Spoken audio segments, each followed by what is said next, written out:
Finn ngajak Alicia masuk ke ruang utama tempat ada tamu lain yang udah nunggu. Saat Alicia masuk ruangan, dia disambut oleh pangeran dan para bangsawan yang lagi menunggu raja. Nggak lama kemudian, raja masuk ke ruangan, dan Alicia yang agak grogi menyapa dia dengan sopan. Raja nanya ke Alicia tentang pendapatnya soal posisi kerajaan Durkis saat ini. Alicia jadi bingung, kenapa raja nanya soal politik ke anak 8 tahun. Tapi, dia tiba-tiba kepikiran.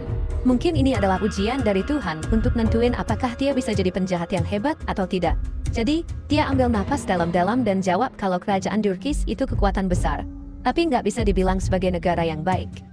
Dia pun mulai beraksi kayak penjahat sejati, dan dengan tegas bilang ke raja, walaupun kerajaan mereka punya ekonomi yang kuat, sebagian besar uangnya cuma dikuasai oleh bangsawan, sehingga menciptakan jurang kaya miskin yang serius.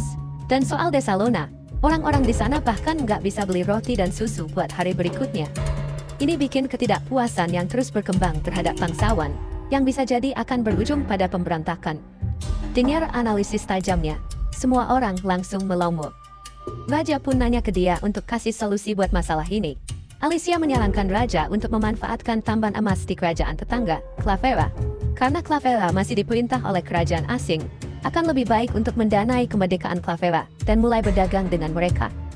Dengan mendanai Clavera, mereka bakal terjebak utang sama kerajaan Durkis dan harus melunasinya. Clavera akan terpaksa berdagang dengan mereka dengan harga yang lebih murah. Artinya, mereka harus membangun hubungan superior dengan Clavera supaya bisa untung dalam perdagangan dengan mereka. Semua orang setuju sama pendapat Alicia, dan dalam hati, dia puji dirinya sendiri karena berhasil jadi penjahat yang memanfaatkan orang lain buat keuntungan. Ini keren banget, soalnya ini yang gak bakal dilakukan sama heroin baik hati yang selalu benar.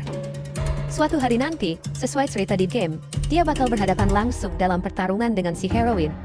Gak lama setelah itu, raja memuji jawaban cerdas Alicia sebelum meninggalkan ruangan dengan pujian untuknya. Dalam perjalanan ke istana, raja dengar dari menterinya kalau mawar emas udah ditemukan, dan dia perlu ngadain rapat lagi. Finn ngajak Alicia ke taman buat nikmatin camilan dan teh, yang langsung dilahapnya dengan semangat.